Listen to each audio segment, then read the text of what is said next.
النهاردة هنعمل مع بعض المنين السادة بطريقة سهلة وسريعة جدا.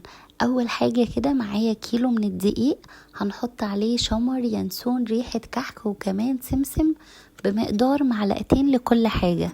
كمان هنقلب كل المكونات الجافة دي مع بعض، وكمان هيكون معانا لكل كيلو دقيق نص كيلو من السمنة المتسيحة والسخنة، هننزل بيها على الدقيق وهنبس الدقيق ده كويس جدا.